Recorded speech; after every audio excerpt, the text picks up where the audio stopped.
Honest J. Nowak. Coming at you live. Alright.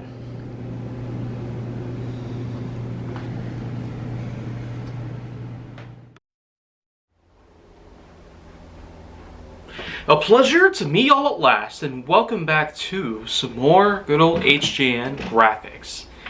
And today's pick on Graphix, because, yeah, we're going to be doing some more of this on Tuesday, today, and Wednesday, Thursday, Friday, Saturday, pretty much. They'll have things similar to this, but the main thing is we got Mortal Kombat 11 to talk about. Let me tell you though, Mortal Kombat 11, of all the games that we've ever had the chance to play relating to Mortal Kombat entirely, this one might as well just be considered the best. It really does happen to be the best here. There's plenty that you can do with this title alone. All kinds of fighting games exist on all sorts of planes of existence, but MK11 is a bit more special than the others. Even with all the other types of fighting games that we've seen on the PS4, it's safe to say that we probably met an entire new paradigm shift that we could have ever possibly discovered on a PS4 title relating to the fighting genre that was very popular in the 90s. And Mortal Kombat itself still does remain quite a controversy. It was at that point in 1992, with all the blood and gore and violence that had taken place, that's what pretty much led to some incredible lawsuits taking place, eventually ending with the invention of the ESRB. And of course, being that this game is in fact rated by the ESRB as mature, it's pretty much sensical by all means. Because this game of course does retain the good old tradition of blood and gore and violence, finishing moves that are extremely brutal, and some pretty impressive dialogue treatments. But the biggest part about Mortal Kombat 11 in contrast to the others would be the fact that it continues exactly where it left off with Mortal Kombat X, which came in 2015. MK11 starts off with the defeat of Shinnok by the hands of Raiden. But then it eventually gets down to a point where this Raiden in particular becomes rogue in a way, and eventually dies off. Whereas the majority of the other characters that we've been able to see, including a bunch of newer characters, plus the same old ones that we've gotten like Sonya Blade, Johnny Cage, Scorpion, Sub-Zero, Reptile, and plenty of others here and there.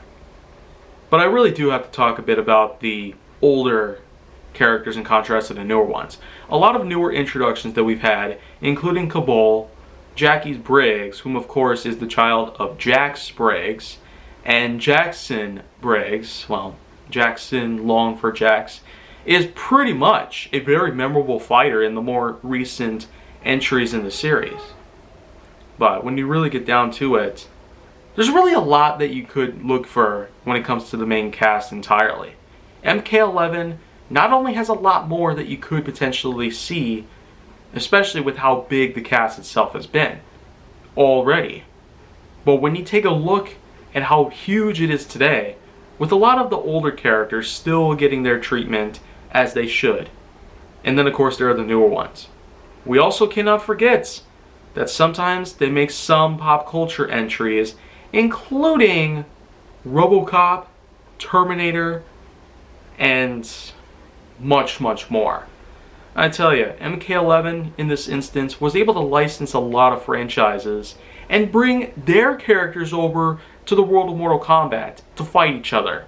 You could do a whole lot with this game. When it comes to reenacting certain things that had happened in the movies, it can be done.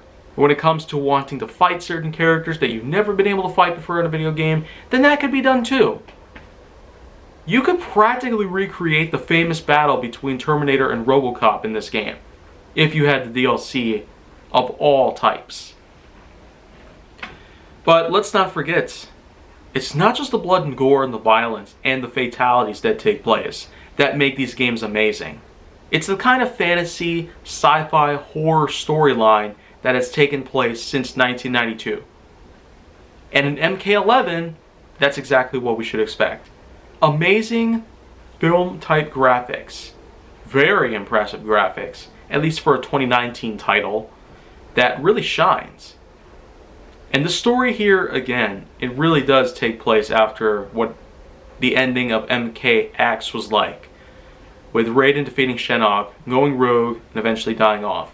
A few groups of characters from different scenes in this game can take place. And you do have groupings of both old and new characters, pretty much. You still get the good old days taken together, but the main thing here is that this is set a bit ways in the future. Much like how, when it first began, it was not necessarily shine with a lot of glory. But when you consider how much the original cast, the original 7, have pretty much been going on since day one. Raiden, Liu Kang, Scorpion, Kano, Sub-Zero, Sonya Blade, entirely. Not to mention, good old Johnny Cage comes back in this game, much older than ever, compared to the others. The biggest part about this game, though, would be the fact that it uses time travel. As a matter of fact, the new antagonist has come around to defeat the universe, in a way. And the majority of actual Mortal Kombat characters have either died, or they've basically been turned over to evil, pretty much. But as it turns out, when the different timelines crashed into one another, we actually got to see younger versions of the original cast take place. Of course, since the original Raiden and have died off, we do get to see a bit more of the original cast as their younger selves in this game. So it's pretty much like a collision with what the first game showed us and what the new game has been showing us. So I feel like that with having two planes of existence happening at the same time, it really does give us a lot to work with. To be able to have past selves of one's existence taking place alongside the future is just incredible.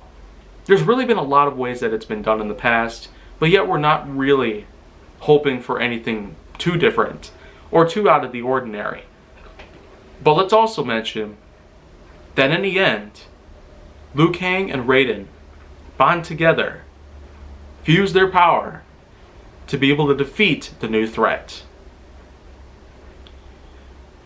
But we also cannot forget that there was in fact an extra to this game, MK11 Aftermath, which came out several months later. And you know what though? I've actually tried to play MK11 Aftermath. It just doesn't really seem to be coming up though. So unfortunately that's probably not going to really happen at any point in time, so I guess we'll just leave that as it is.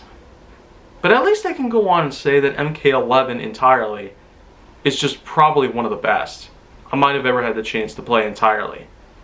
And that's pretty much saying a lot considering how we've been through a ton of stuff in the entire Mortal Kombat universe, which is very expansive. Tons of new characters are being added on with every new main sequel that has come around. And the fact is that we have plenty of time to wait before an MK12 could even be announced and then released. If we were able to get an MK12, then who even knows? What other characters could we potentially find? Well, to that, I'd say we should probably wait and see what happens. But at this point though, I'd like to say that that's pretty much all that I will be able to offer for today, alongside a few other things here. But if you want to see more good on my channel, then make sure that you like, subscribe, comment, follow me on social media, and stay on the Hollywood side.